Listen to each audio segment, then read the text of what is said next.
जो भी बुजुर्ग है, महिलाएं हैं और जो भी, सब में इतनी समझ है कि वो अपने दिमाग को इस्तेमाल करके छोटी सी बात को बड़ी ही आसानी से समझ सकता है।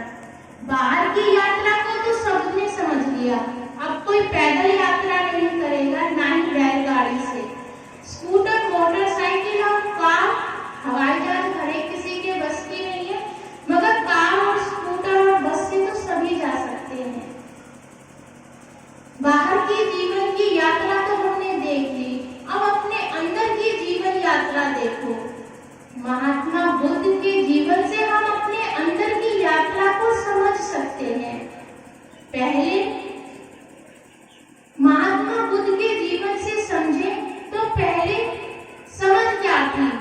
सभी यात्रा करना चाहते थे, आज भी सभी परमात्मा को पाना चाहते हैं, उस समय भी परमात्मा को पाना चाहते थे। जीवन यात्रा पैदल की हो या आंतरिक रूहानी यात्रा हो, महात्मा बुद्ध के जीवन से समझे तो शुरू में उन्होंने क्या कहा?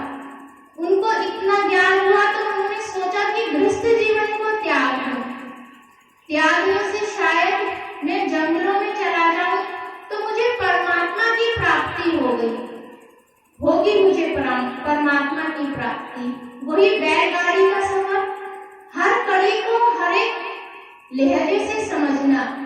उन्होंने गृहस्थ जीवन त्यागा, जंगलों में गए, तो ये बैलगाड़ी हुई जो हम पहले के जमाने में लोग करते थे। तो महात्मा बुद्ध ने अपना गृहस्थ जीवन त्याग कर और जंगलों में गए। जब जंगलों में गए उसके बाद उन्होंने तप किया, जप किया, जैसा उस समय पर था, तब भी परमात्मा की प्राप्ति न हुई। फिर किसी ने बताया कि उपवास रखो, तो उन्होंने 12 वर्ष का उपवास रखा। ये किसी की भावना को ठेस पहुंचाने के लिए नहीं है। आप सभी पढ़े लिखे हैं, समझदार हैं, तो इस बात को बड़ी ही बारीकी से समझ लें।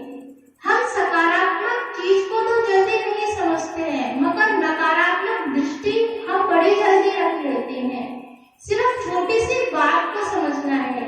किसी धर्म को ठेस पहुंचाने के लिए कोई उपवास रख रहा है तो उसके दिल को ठेस पहुंचाने के लिए नहीं, तुम्हारी सकारात्मक बुद्धि है, तुम्हारे विचार मुक्त हो, तुम अपने विचार विमर्श कर सकते हो। तो यहाँ पर बात हो रही है उपवास की, व्रत की। तो महात्मा बुद्ध ने 12 वर्ष तक उपवास रखा।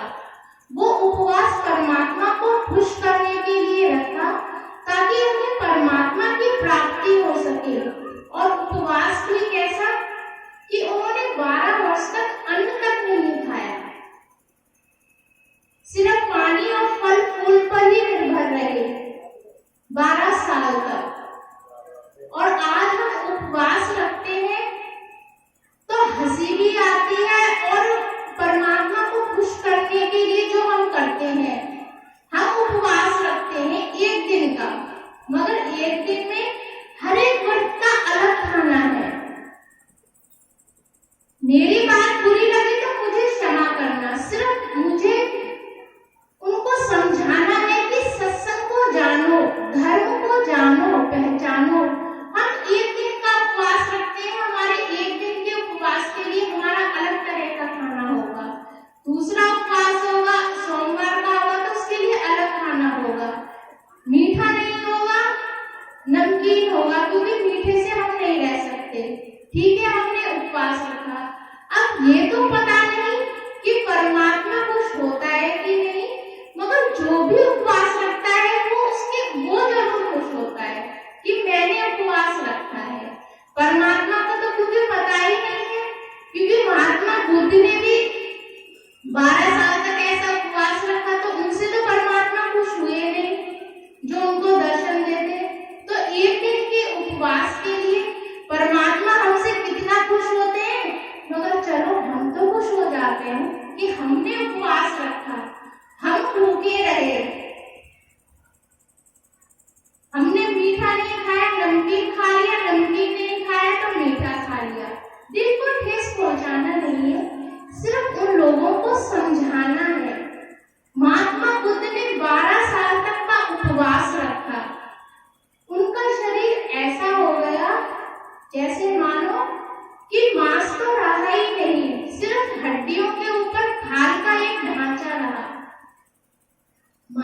महात्मा बुद्ध जब चले तो जो एक निरंजना नदी है वो इतनी गहरी नहीं है, सिर्फ पानी यहाँ तक आता गले तक। उस नदी में जब वो नहाया करते थे, उसमें नहाना तो दूर, उसमें 2 कदम भी वो चल ना पाए।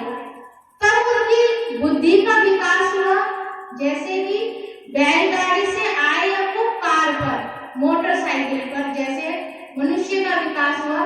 तो यहाँ पर आध्यात्मिकता की यात्रा है। पहले तप करा, जप करा, गृहस्थ जीवन को छोड़ा, फिर व्रत करा। अब व्रत से भी काम न चला, क्योंकि ये तो पता था कि परमात्मा अंदर है, मगर जब अंदर का ही सब कुछ खत्म हो जाएगा, अंदर जब कुछ रहेगा ही नहीं, तो जब शरीर चलने के लायक ही नहीं रहेगा, 2 कदम निरंजना नदी को पार ना कर सके, तब उनके दिमाग का विकास हुआ और वो हवाई जहाज की यात्रा पर चलती है कि इनसे कुछ नहीं होने वाला है। वो थक हार करके नदी को पार ना कर सके और जाकर के पीपल के पेड़ के नीचे बैठ गए। पीपल के पेड़ के नीचे बैठ गए। उनके 5 शिष्य और थे, वो भी पास बैठे थे।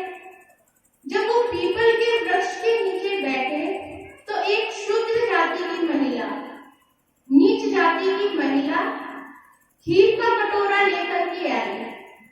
वो जमाना वो था, आज का नहीं, कि उस समय पर जो शूद्र जाति की महिलाएं, पुरुष, बच्चे हुआ करते थे, उनको मंदिर में नहीं जाने दिया जाता था। ये उस समय की बात है, परंतु आज तो जमाना बदल चुका है। परमात्मा के लिए कभी इंसान शूद्र नहीं हुआ। परमात्मा के लिए तो सब बराबर है, मगर वो जमाना था, वो बैलगाड़ी से अभी हवाई जहाज पे नहीं आए थे, वो बैलगाड़ी से अभी स्कूटर पर ही चल रहे थे। तो वो उस समय का समय था जब बैलगाड़ी थी। तब शूद्र महिलाओं को या उनके परिवार को मंदिर में नहीं जाने दिया जाता था। अब खीर का कटोरा परमात्मा को अर्पित करना है, तो क्या वो पेड़ को ही, पेड़ से ही लगाता कि पेड़ ही परमात्मा है। तो वो जब खीर का कटोरा लेकर के पेड़ पर गई तो उसने सोचा कि ये जो यहाँ पर बैठा है ये पेड़ का ही देवता है। बुद्धि का विकास ना इतना हुआ था, मंदिर में जाना नहीं था, तो अपनी भावना कहाँ पर प्रकट करे, ले जाकर वो खीर का कटोरा पेड़ के देवता को अर्थात बुद्ध को दे दिया। बुद्ध ने जब खीर का कटोरा देखा तो उन्होंने ना जाति देखी, ना कुछ, ना वो समय की मेरे 12 साल से मैं व्रत पर हूँ, हाथ थक गए थे। खीर का कटोरा लिया और उन्होंने खा लिया। खीर का कटोरा खाते ही 5 शिष्य आग बबूला हो गए कि अब तो